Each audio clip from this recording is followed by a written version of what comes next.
Hi friends, welcome to my channel. வாங்க நம்ம வீடியோக்குள்ளே போகலாம்.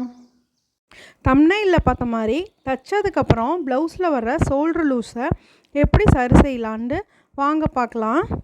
இந்த 4 டிப்ஸை ஃபாலோ பண்ணிக்கோங்க. இந்த டிசைன் ப்ளவுஸில் ஒரு சின்ன ஆல்ட்ரேஷன் வந்துச்சு. அந்த ஆல்ட்ரேஷனை நான் வேறு எந்த பக்கட்டுமே ரொம்ப கஷ்டப்படாமல் ஈஸியாக சரி பண்ணிட்டேன். அது என்ன ஆல்ட்ரேஷன்னா, ஷோல்டர் ஃபால் ஆச்சு.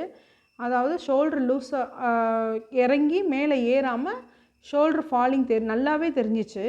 போட்டிருக்கும்போது ஷோல்டர் ஃபால் ஆகுதுனாலே ஒரு 3 விஷயங்கள் வச்சு கண்டுபிடிக்கலாம்.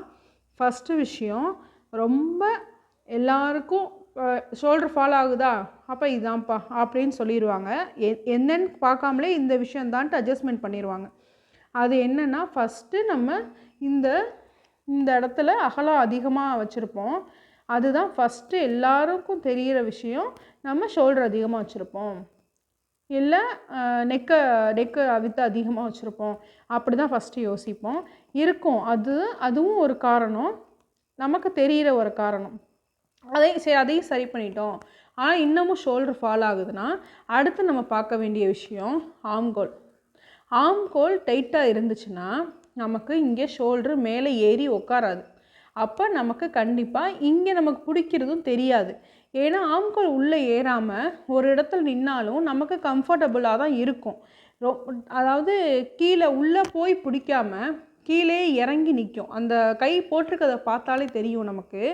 அந்த வளைவு அந்த ஆம்கோல் வளைவில் உட்காராமல் முன்னாடியே நிற்கும்.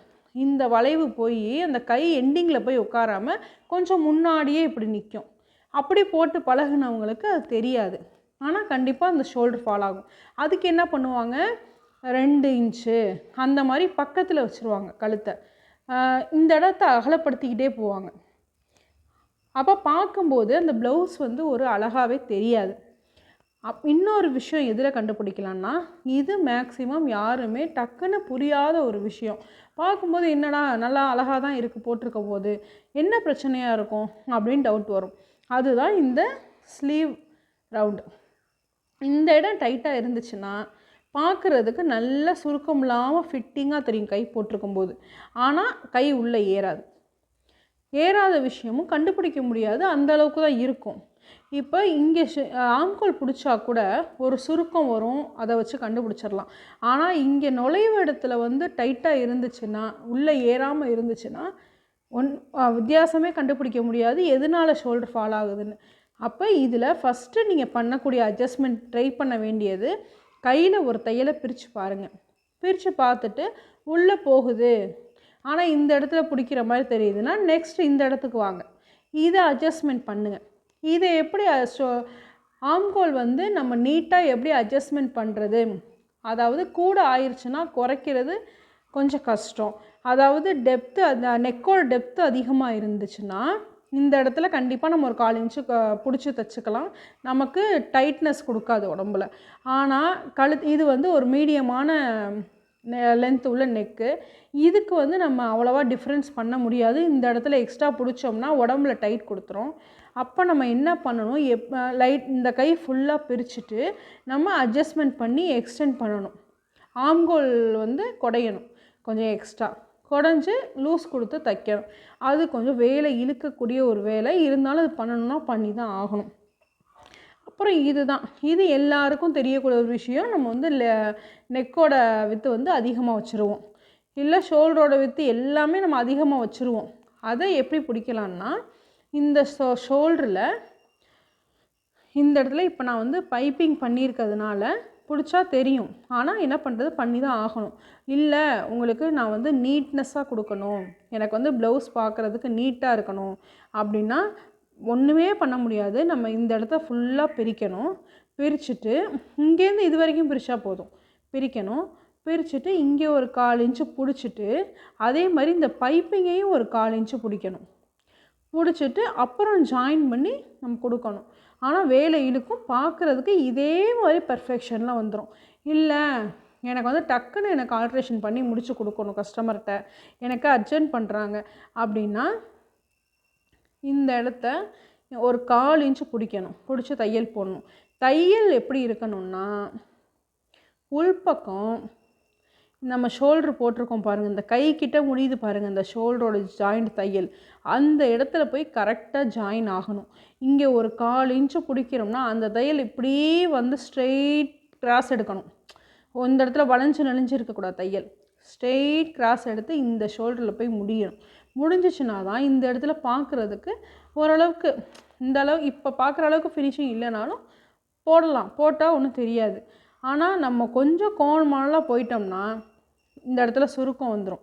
கண்டிப்பாக இந்த இடத்துல டொக்கு விழுகும். கை மட்டும் இந்த இடத்துல தூக்கி காமிக்கும். கண்டிப்பாக பிரச்சனைகள் வரும். இன்னொரு ரொம்ப சூப்பரான ஒரு விஷயம், அதாவது ஒரு டிசைனாக இருக்குது. ப்ளவுஸ் நல்லா டிசைனாக தைச்சிருக்காங்க, கையும் கொஞ்சம் லூஸாக தான் இருக்குது. அப்படின்னா என்ன பண்ணலான்னா, இது வந்து ரொம்ப ட்ரிக்கான ஒரு விஷயம். இந்த கையிலேருந்து இந்த ஷோல்ட்ரு வரைக்கும் பிடிக்கணும். இந்த கையிலேருந்து இந்த ஷோல்ட்ரு வரைக்கும் ஒரு 1/4 இன்ச்சு ஸ்ட்ரெயிட்டாக பிடிக்கணும். பிடிச்சிட்டு மேலே இங்கே ஏதாவது ஒரு டிசைன் வைக்கணும். அப்படி இந்த முக்கோண ஷேப்பில் இப்படி முக்கோணமாக வைக்கிறது, இங்கிட்டு முக்கோணமாக வைக்கிறது, நடுவில் ஒரு லேஸ் வைக்கலாம், இங்கிட்டு பாசி தைக்கலாம். இந்த தையல் தெரியாத அளவுக்கு நம்ம பார்த்துக்கணும். அதுக்கு என்னென்னா, நமக்கு ஆம்ஹோல் 1/4 இன்ச்சு ஆல்ரெடி லூஸ் இருக்கணும், அதே மாதிரி கையிலும் லூஸ் இருக்கணும். அப்படி இருந்தால் தான் இந்த விஷயம் மேட்ச் ஆகும். அதே மாதிரி இங்கே பிடிக்கும்போது நமக்கு இங்கே முதுகோட இறக்கமும் நமக்கு குறையும். கஸ்டமருக்கு குறைஞ்சா பரவாயில்லப்பா, இல்லை நீங்கள் தைக்கும் போதே ஆல்ரெடி கொஞ்சம் அதிகமாக தான் வச்சுருக்கீங்க, ஒரு 2-3 பாயிண்ட் அதிகமாகவே இருக்குது அப்படின்னா பிரச்சனை இல்லை. கழுத்தும் கொஞ்சம் மேலே ஏறும். இது வந்து பார்க்குறதுக்கு நல்லாயிருக்கும். எல்லாத்துலேயுமே அந்த 1/4 இன்ச்சு குறையும். முன்னாடி கிராஸோட உயரத்துலேயும் 1/4 இன்ச்சு குறையும். அப்போ லூஸில் கொஞ்சம் டைட் ஏற்படும். இது எல்லாமே ஓகேனா நம்ம இந்த இது செய்யலாம். செஞ்சோம்னா எந்த ஒரு வேலையுமே அதிகமாக இருக்காது. ஒரு தையல் போடுறோம், அவ்வளோதான். ஸ்ட்ரைட்டாக ஒரு தையல் போடுறோம், மேலே ஒரு லேஸ் கூட வச்சு விடலாம், லேஸ்லேயே கொஞ்சம் டிசைன் பண்ணி வச்சு விடலாம். இது கொஞ்சம் பெஸ்ட் ஐடியா தான், ஆனால் கஸ்டமரோட விருப்பத்தை பொறுத்தது. Thank you friends. பிடிச்சிருந்தா கமெண்ட் பண்ணுங்கள், லைக் பண்ணுங்கள், ஷேர் பண்ணுங்கள், சப்ஸ்கிரைப் பண்ணுங்கள். தேங்க்யூ ஃபார் வாட்சிங்.